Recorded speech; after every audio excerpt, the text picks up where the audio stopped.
ঢাকা বিশ্ববিদ্যালয়ের উপাচার্য অধ্যাপক মামুন আহমেদের পদত্যাগ সহ ৬ দফা দাবি জানিয়েছেন ঢাবির অধিভুক্ত সরকারি ৭ কলেজের শিক্ষার্থীরা। দাবি পূরণে ৪ ঘণ্টা পর্যন্ত সময় বেঁধে দিয়েছেন শিক্ষার্থীরা। দুপুর ১২টার দিকে সরকারি ৭ কলেজের শিক্ষার্থীদের পক্ষ থেকে সংবাদ সম্মেলনে এই দাবি তুলে ধরা হয়। শিক্ষার্থীদের দাবিগুলো হলো ঢাবির উপাচার্যের পদত্যাগ, নিউ মার্কেট থানার ভারপ্রাপ্ত কর্মকর্তা প্রত্যাহার, অশালীন অঙ্গভঙ্গির সঙ্গে জড়িতদের বিচার, স্বতন্ত্র বিশ্ববিদ্যালয়ের রূপরেখা প্রণয়ন, দ্রুত সমস্যার সমাধান ও ঢাকা বিশ্ববিদ্যালয়ের রাস্তা জনসাধারণের জন্য উন্মুক্তকরণ। এর আগে সকাল থেকে ঢাকা কলেজ প্রাঙ্গণে জড়ো হন শিক্ষার্থীরা। সকাল ৯টা থেকে নিজ নিজ কলেজের সামনের সড়ক অবরোধের কর্মসূচি থাকলেও তা পালন করতে দেখা যায়নি শিক্ষার্থীদের।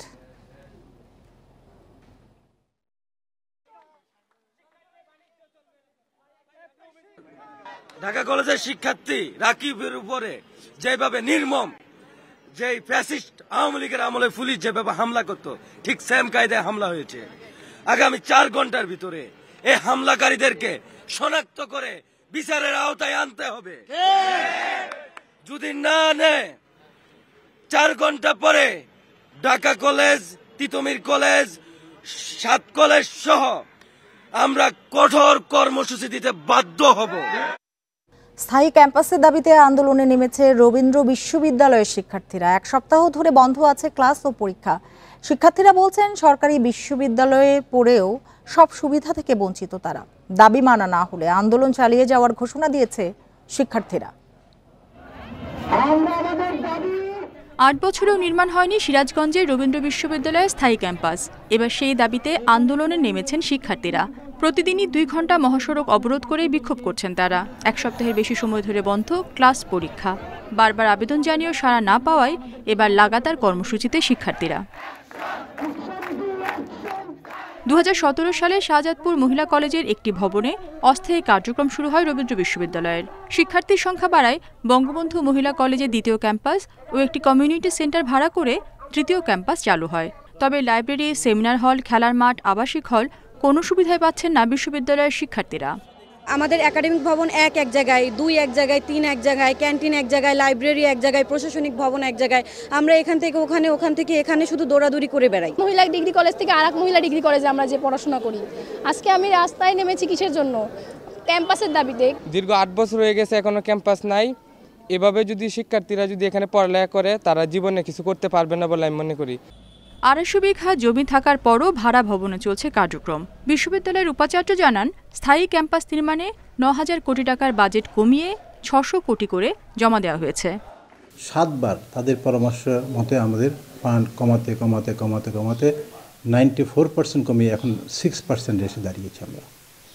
এটি এখন শিক্ষা মন্ত্রণালয়ের বিবেচনায় আছে। দুঃখজনক সত্য যে ৮ বছরে আমাদেরকে একটি ইটের পয়সা দেওয়া হয়নি। শাহজাদপুরে অবস্থিত এই বিশ্ববিদ্যালয়ে বর্তমানে ১২০০-র বেশি শিক্ষার্থী রয়েছে। Independent news. জাতীয়করণ সহ ৬ দফা দাবিতে আজও অবস্থান কর্মসূচি পালন করছেন স্বতন্ত্র ইবতেদায়ী মাদ্রাসার শিক্ষকরা। সকাল থেকেই ঢাকা বিশ্ববিদ্যালয় এলাকায় অবস্থান কর্মসূচি শুরু করেন তারা। দাবি আদায় না হওয়া পর্যন্ত মাঠে থাকার ঘোষণা দিয়েছেন সারা দেশের ১৫,০০০ মাদ্রাসার শিক্ষক। প্রাথমিক বিদ্যালয়ের মতো স্বতন্ত্র ইবতেদায়ী মাদ্রাসাগুলো জাতীয়করণের দাবিতে বছরের পর বছর আন্দোলন করে আসছেন শিক্ষকেরা। রোববার শাহবাগে পুলিশের বাধার মুখে পড়ার পরও সোমবার সকাল থেকে কর্মসূচিতে দেখা গেছে তাদের। ঢাকা বিশ্ববিদ্যালয়ের চারুকলা অনুষদের সামনে অবস্থান নেন শিক্ষকেরা। তারা জানান, ১৫,০০০ মাদ্রাসার ৭৫,০০০ শিক্ষক মানবেতর জীবনযাপন করছেন।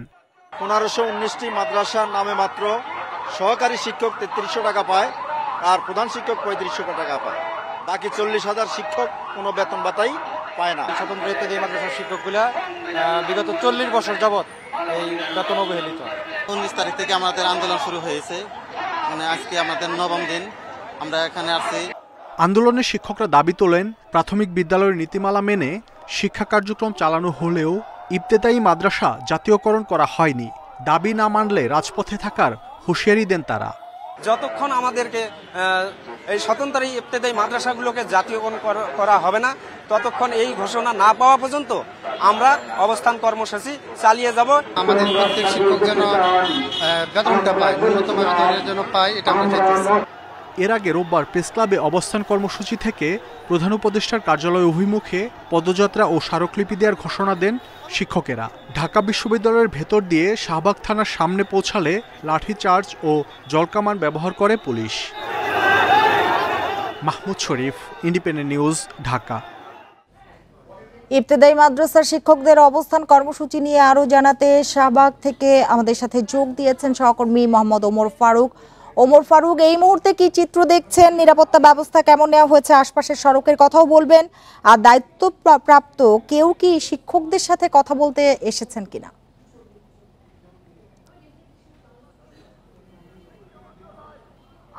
দেখুন, আজকে সকাল 9টা থেকে এই শিক্ষকরা ইবতেদায়ী প্রাথমিক মাদ্রাসা যে শিক্ষকরা রয়েছেন তারা কিন্তু আন্দোলন করে যাচ্ছেন। এখন পর্যন্ত যে খবর আমার কাছে রয়েছে, তারা যে বিষয়ে জানিয়েছেন তাদের চারজনের একটি দলের সদস্য ইতিমধ্যে শিক্ষা মন্ত্রণালয়ে গিয়েছে এবং সেইখানে সচিবের সঙ্গে তাদের একটি বৈঠক বসার কথা। তারপর আসলে মূলত সর্বশেষ তথ্যটি জানা যাবে। তবে তারা বলছেন, যারা এখানে শিক্ষক রয়েছেন বা যারা এখানে শিক্ষক নেতা রয়েছেন, তারা বলছেন যদি ওইখান থেকে শিক্ষা মন্ত্রণালয় থেকে কোনো পজিটিভ কোনো কিছু না পাওয়া যায়, তথ্য তাদেরকে কোনো আশ্বাস না দেওয়া হয়, এই আন্দোলন কিন্তু তারা ছাড়বেন না, তারা সেখানে রয়ে যাবেন।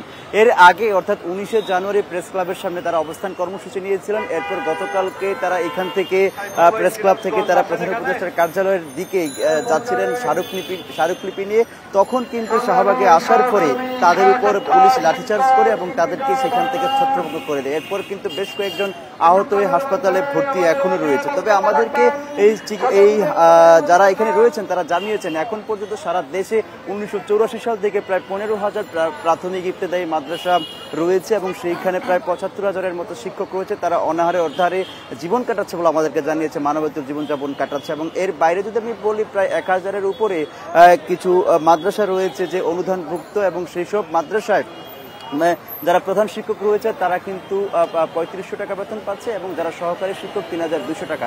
এর বাইরে কিন্তু বিশাল অঙ্কের যে মাদ্রাসা যারা যেগুলো রয়েছে তারা কিন্তু কোনো ধরনের তারা টাকা পয়সা পাচ্ছেন এবং বিনে পয়সা পাঠদান করে যাচ্ছে এবং তারা শিক্ষকতার পাশাপাশি অন্য কিছু তাদের করতে হচ্ছে। এখন তাদের একটাই দাবি, যত দ্রুত সম্ভব জাতীয়করণ করা। এই ছিল আমার কাছে সবশেষ। শাহবাগ থেকে কথা হচ্ছিল সহকর্মী ওমর ফারুকের সাথে। ব্যবসায়ীর করা হত্যা চেষ্টা ও মারধরের মামলায় আদালতে আত্মসমর্পণের পর জামিন পেয়েছেন চিত্রনায়িকা পরিমণি। সকালে ঢাকার সিনিয়র জুডিশিয়াল ম্যাজিস্ট্রেট মোহাম্মদ জুনায়েদের আদালত তার এই জামিন মঞ্জুর করেন। সাভারের বোট ক্লাবে ঢুকে ভাঙচুর, মারধর ও হত্যা চেষ্টার অভিযোগে 2022 সালে এ মামলা করেন ব্যবসায়ী নাসির উদ্দিন মাহমুদ। চিত্রনায়িকা পরিমণির বিরুদ্ধে রোববার অভিযোগ গঠন করে বিচার শুরুর পাশাপাশি গ্রেপ্তারি পরোয়ানা জারি করেন আদালত। এরপর সোমবার সকাল 10টায় আদালতে আত্মসমর্পণ করে জামিনের আবেদন করেন পরিমণি। জামিনের শুনানিতে বিচারাধীন বিষয় নিয়ে কথা বলায় পরিমণিকে ভৎসনা করেন আদালত। গত বছরের 26 জুন আদালতে আত্মসমর্পণ করে জামিন নেন পরিমণি। এরপরে পিবিআইয়ের তদন্ত প্রতিবেদন গ্রহণ করে পরিমণিকে হাজির হতে সমন জারি করেন আদালত। তবে 9 মাস পেরিয়ে গেলেও অসুস্থতার কথা বলে আদালতে আর হাজিরা দেননি তিনি। রোববার এ মামলার চার্জ গঠন করে পরিমণির বিরুদ্ধে গ্রেপ্তারি পরোয়ানা জারি করার মাধ্যমে বিচার শুরুর আদেশ দেন আদালত। সোমবার আত্মসমর্পণ করে জামিন চাইলে 1000 টাকার বন্ডে জামিন মঞ্জুর করেন বিচারক। আমরা ট্রায়াল ফেস করব। আমরা মনে করি যে এই মামলায় একই ঘটনা যেহেতু পরিমণির বিরুদ্ধে শেষ পর্যন্ত কিছুই হবে না বলেই আমরা মনে করি। জামিন পেয়ে পরিমণি বলেন, আদালতের প্রতি পূর্ণ আস্থা রয়েছে তার। ন্যায় বিচার পাবার আশা জানান চিত্রনায়িকা।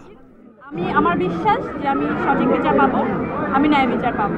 আমি সত্যি আশা হারাতে চাই না, আমার একদম বিশ্বাস নিয়ে থাকতে চাই যে শেষ পর্যন্ত সত্যের জয় হোক। এদিকে মামলার বিচার নিয়ে গত 25 জানুয়ারি করা ফেসবুক পোস্টের বিষয়ে সাংবাদিকদের কিছু বলতে রাজি হননি পরিমণি। মাহমুদ শরীফ, ইন্ডিপেন্ডেন্ট নিউজ, ঢাকা। এখনো 20 কোটি বিনামূল্যের বই ছাপানো বাকি। সেই সুযোগে পিডিএফ থেকে ছাপিয়ে বাজারে বিক্রি হচ্ছে পাঠ্য বই। চড়া দামে এসব বই কিনছেন অভিভাবকরা। তাদের দাবি, স্কুলে পুরোদমে ক্লাস চলছে, বই না থাকায় শিক্ষার্থীদের পড়াশোনায় ক্ষতি হচ্ছে, ফলে বাধ্য হয়েই এসব বই কিনছেন তারা। এবার 40 কোটি বই ছাপানোর সিদ্ধান্ত হলেও কাজ শেষ হয়েছে 20 কোটির, তাই এখনো সব বই পায়নি সব শিক্ষার্থী। তবে শিক্ষার্থীদের সুবিধার্থে ওয়েবসাইটে বইয়ের PDF তুলে দেয়া হয়েছে, সেগুলোই প্রিন্ট করে বই বিক্রি করা হচ্ছে নীলক্ষেত সহ বিভিন্ন জায়গায়। প্রাথমিকের বইয়ের সেট 1000 থেকে 1200 টাকা, আর মাধ্যমিকের বইয়ের দাম রাখা হচ্ছে 2200 টাকা পর্যন্ত। PDF এ বই ছাড়ে দিছে, এখন যাদের প্রয়োজন তারা PDF থেকে প্রিন্ট আউট করে নিতেছে। আমার প্রয়োজন বাজার যেটা প্রয়োজন সেটা প্রিন্ট করে নিচ্ছে। স্কুলে পুরোদমে ক্লাস শুরু হয়ে যাওয়ায় অভিভাবকরাও এসব বই কিনতে বাধ্য হচ্ছেন। অনেকে গত বছরের বইও কিনছেন। ক্লাস থেকে পরীক্ষার চাপ দিচ্ছে, বিভিন্ন সাপ্তাহিক মাসিক যে পরীক্ষাগুলো সেজন্য, কিন্তু স্টুডেন্টের হাতে বই নেই। তো বাচ্চারা লেখাপড়া করছে, তাদের সময় মতো বই দিতে পারছে না, দুর্ভোগ তো হচ্ছে। বাধ্যতামূলক আমাদের কিনতে হবে, না কিনলে তার উপায় নাই। এছাড়া NCTVর বিনামূল্যের বইও অবৈধভাবে বাজারে বিক্রি হচ্ছে। এরই মধ্যে বেশ কিছু বই জব্দও করেছে পুলিশ। মুদ্রণ মালিক সমিতির অভিযোগ, কিছু উপজেলা শিক্ষা কর্মকর্তাদের যোগসাজশে বই কালোবাজারে ছাড়া হচ্ছে। বইগুলো প্রেস মালিকদের ডেলিভারি দিচ্ছে থানা শিক্ষা অফিসে অথবা জেলা শিক্ষা অফিসে। এখন পর্যন্ত যত বই ধরা পড়ছে হয় স্কুল থেকে বিক্রি হচ্ছে অথবা থানা শিক্ষা অফিস থেকে বেরিয়ে আসার সময় ধরা খাইছে। এর সাথে প্রেস মালিকদের কোনো সংশ্লিষ্টতা নাই। এদের বিরুদ্ধে কঠোর ব্যবস্থা নেওয়ার হুঁশিয়ারি দিয়েছেন শিক্ষা মন্ত্রণালয়। উপদেষ্টা জানান, খুব শিগগিরই শিক্ষার্থীরা সব বই পাবে। এবছর খুবই কম সময় ছিল, বিদেশে পুস্তক মুদ্রণ করা যায়নি, পাঠ্য পুস্তকের শিক্ষাক্রম বদলানো হয়েছে। যেই বিষয়গুলোতে পরীক্ষা হবে, বার্ষিক পরীক্ষা হবে, সেই বিষয়গুলোর সব বই ফেব্রুয়ারির মধ্যেই দেওয়া যাবে। কালোবাজারে বিনামূল্যের বই বিক্রির সাথে জড়িতদের ধরতে অভিযান চালাচ্ছে আইন শৃঙ্খলা বাহিনী। নূরে আলম, ইন্ডিপেন্ডেন্ট নিউজ, ঢাকা। 2 সপ্তাহের ব্যবধানে চট্টগ্রামের পাইকারি বাজারে মন প্রতি চিনির দাম বেড়েছে 200 টাকা পর্যন্ত, যার প্রভাব পড়েছে খুচরা বাজারে। এজন্য সরবরাহ ঘাটতি ও আন্তর্জাতিক বাজারে দাম বৃদ্ধির অজুহাতকে দুষছেন ব্যবসায়ীরা। এখন থেকেই দাম বৃদ্ধির কারণে সামনে রমজানের বাজার নিয়ে উদ্বিগ্ন ভোক্তারা। দেশের ভোগ্যপণ্যের বড় পাইকারি বাজার চট্টগ্রামের খাতুনগঞ্জে 2 সপ্তাহের মধ্যে চিনির দাম বেড়েছে মন প্রতি 150 থেকে 200 টাকা। ব্যবসায়ীরা বলছেন, মাসের শুরুতে প্রতি মন চিনি বিক্রি হয়েছে 5700 টাকায়, কিন্তু 2 সপ্তাহে তা বেড়ে হয়েছে 5900 টাকা। এর প্রভাব পড়েছে খোলা বাজারে। মনের উপর 100 টাকা বেড়ে গেছে। ওদের কাছে জিজ্ঞেস করলে ওরা বলতেছে মানে কি ওই নাকি আন্তর্জাতিক বাজার বেশি। গত সপ্তাহে চিনির দাম একটু বাড়ছে, মানে ফার মন প্রতি 100 টাকা করে। ব্যবসায়ীদের অভিযোগ, আন্তর্জাতিক বাজারে দাম বৃদ্ধি ও সরবরাহ কম থাকায় মিল থেকেই বাড়ানো হয়েছে চিনির দাম। ব্যবসায়ীদের পাশাপাশি সরকার যেন নিজ উদ্যোগে মানে ব্যবসায়ীদের সহযোগী হিসাবে পণ্য আমদানির ক্ষেত্রে পণ্য সরবরাহ করতে তারা যেন সেই ভূমিকাটি রাখেন। না হলে আমি মনে করি, ব্যক্তিগতভাবে মনে করছি যে রমজানের সংকট তৈরি হবে। এমন অভিযোগ অস্বীকার করে আমদানিকারকরা বলছেন, রমজানকে সামনে রেখে পর্যাপ্ত চিনির মজুত রয়েছে, দাম বাড়ানোর কোনো সুযোগ নেই। আমাদের ডেলিভারি রানিং আছে, ডেলিভারি তো বন্ধ ছিল, তো তখনও তো আমাদের ডেলিভারি চলছে। না, আমাদের দিক থেকে আশা করি আমরা তো যতটুকু আছে ইনশাআল্লাহ আমরা রানিং এ রাখবে। ভোক্তারা বলছেন, আসন্ন রমজানকে সামনে রেখে সুযোগ নিচ্ছে অসাধু ব্যবসায়ীরা, এজন্য এখনই কঠোর নজরদারির দাবি তাদের। আলমগীর সবুজ, ইন্ডিপেন্ডেন্ট নিউজ, চট্টগ্রাম। দেশের পলিটেকনিক ইনস্টিটিউট এবং টেকনিক্যাল স্কুল ও কলেজে 3500 জুনিয়র ইন্সট্রাক্টর পদে নিয়োগ স্থগিত করেছে হাইকোর্ট। একই সঙ্গে তাদের নিয়োগ প্রশ্নের রুল জারি করেছেন আদালত। সোমবার বিচারপতি আকরাম হোসেন চৌধুরীর নেতৃত্বাধীন হাইকোর্ট বেঞ্চ এ আদেশ দেন। আদালতে রিটের পক্ষে শুনানি করেন ব্যারিস্টার কায়সার কামাল। তিনি বলেন, 29 জানুয়ারি তাদের চাকরিতে যোগদানের কথা ছিল। স্থগিতাদেশের ফলে তারা যোগদান করতে পারছেন না। এর ফলে কারিগরি শিক্ষা বোর্ডের অধীনে বিভিন্ন পলিটেকনিক ইনস্টিটিউট এবং টেকনিক্যাল স্কুল ও কলেজের জুনিয়র ইন্সট্রাক্টর পদে 3500 জনের নিয়োগ বাতিল চেয়ে রিট করেন নিয়োগ বঞ্চিত 18 পরীক্ষার্থী। এতে নিয়োগ পরীক্ষায় জালিয়াতি, আবেদালি চক্রের প্রশ্ন বিক্রির অভিযোগ আনা হয়। গেল 26শে নভেম্বর নিয়োগের চূড়ান্ত ফল প্রকাশ করা হয়। ইজতেমা মাঠে তাবলিগের দুই পক্ষের সংঘর্ষে হতাহতের ঘটনায় মাওলানা সাদ কাঁধলভির অনুসারীদের প্রধান মুরব্বী সৈয়দ ওয়াসিফুল ইসলাম সহ 23 জনের জামিন বহাল রেখেছে আপিল বিভাগ। সোমবার আপিল বিভাগের জ্যেষ্ঠ বিচারপতি মোহাম্মদ আশফাকুল ইসলামের নেতৃত্বে 3 বিচারপতির বেঞ্চ এ আদেশ দেন।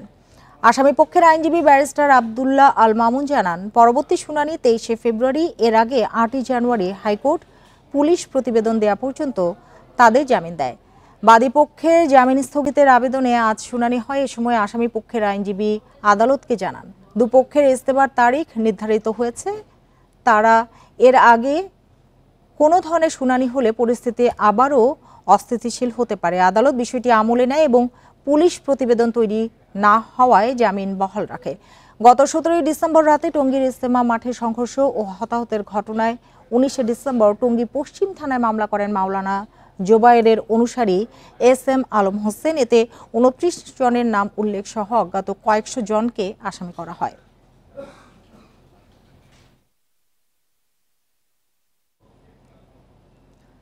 খুলনায় ট্যাঙ্ক লরি শ্রমিক নেতাকে গ্রেপ্তারের প্রতিবাদে ধর্মঘটে নেমেছে শ্রমিকরা। এর জেরে খুলনা সহ 16 জেলায় জ্বালানি তেল সরবরাহ পরিবহন বন্ধ রয়েছে। তবে এখন পর্যন্ত ধর্মঘটের কারণে ডিপোগুলোতে জ্বালানি তেলের সংকট দেখা যায়নি জানিয়েছেন সংশ্লিষ্টরা।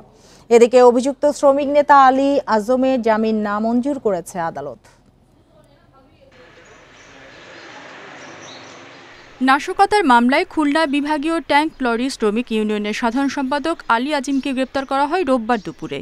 এরপরই বিক্ষোভে নামেন ট্যাঙ্ক লরি শ্রমিকরা। বন্ধ করে দেওয়া হয় পদ্মা, মেঘনা ও যমুনা ডিপো থেকে জ্বালানি তেল উত্তোলন ও পরিবহন। শ্রমিকদের দাবি, বিএনপি অফিসে ভাঙচুরের ঘটনার সাথে জড়িত না থাকার পরও শ্রমিক নেতাদের বিরুদ্ধে মিথ্যা মামলা দেওয়া হয়েছে। অবিলম্বে আলী আজিমকে মুক্তি দেওয়া সহ মামলা প্রত্যাহার না হলে আন্দোলন চালিয়ে যাওয়ার হুঁশিয়ারি শ্রমিক নেতাদের। আমাদের সাধারণ সম্পাদক আলী আজিম সাহেবের মুক্তি, নিঃশর্ত মুক্তি এবং মিথ্যা মামলা প্রত্যাহার না করা পর্যন্ত আমরা কর্মবিরতিতে থাকবো। যতক্ষণ পর্যন্ত আলী আজিম ভাইয়ের নামে এই মিথ্যা মামলা প্রত্যাহার না হবে এবং তাকে মুক্তি দেওয়া না হবে, ততক্ষণ পর্যন্ত আমরা কোনো শ্রমিক গাড়ি চালাবো না। আমার নেতারা সিদ্ধান্ত নিয়েছি, আমরা অব্যাহত রাখবো এই কর্মসূচি। এই মামলা সম্পূর্ণ মামলা প্রত্যাহার না হবো। আর আমাদের কর্মসূচি যদি মালিকরাও চালাই দেয়, তাহলে আমরা শ্রমিক গাড়ি চালাবো না। এদিকে সংশ্লিষ্টরা জানিয়েছেন, জ্বালানি তেল উত্তোলন ও পরিবহন বন্ধ থাকলেও মঙ্গলবার দুপুর পর্যন্ত পাম্পগুলোতে সংকটের আশঙ্কা নেই। এখন পর্যন্ত কোনো সমস্যা হয় নাই, যেহেতু গতকাল আমরা তেল উত্তোলন করেছি, আমাদের মজুদ আছে। এইটা যদি আগামীকাল যদি কন্টিনিউ করে, তাহলে শেষ বিকাল নাগাদ আমাদের সংকট তৈরি হতে পারে। বিএনপি অফিসে ভাঙচুরের অভিযোগে খালিশপুর থানায় 21 আগস্ট খুলনা বিভাগীয় ট্যাঙ্ক লরি শ্রমিক ইউনিয়নের কার্যকরী কমিটির 4 সদস্য সহ 12 জনের বিরুদ্ধে মামলা হয়। Independent news. এ বিষয়ে আরো জানাতে খুলনা থেকে আছেন সহকর্মী AHM শামীমুজ্জামান। শামীম, শ্রমিকদের এই যে কর্মসূচির কি ধরনের প্রভাব পড়েছে, সরবরাহে কোনো ঘাটতি হচ্ছে কিনা?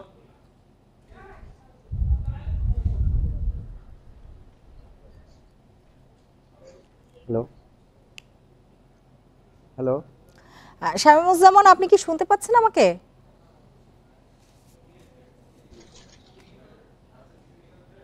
হ্যালো শামীম, আপনি কি আমাকে শুনতে পাচ্ছেন?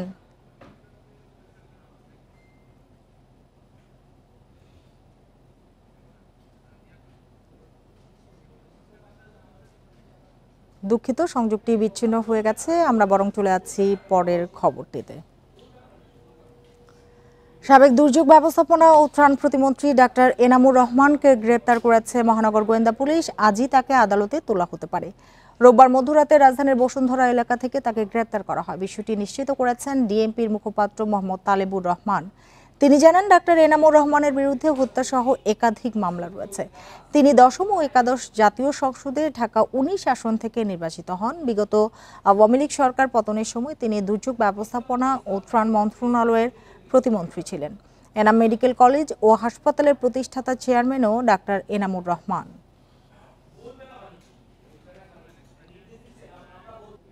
এতক্ষণ সাথে থাকার জন্য ধন্যবাদ সবাইকে।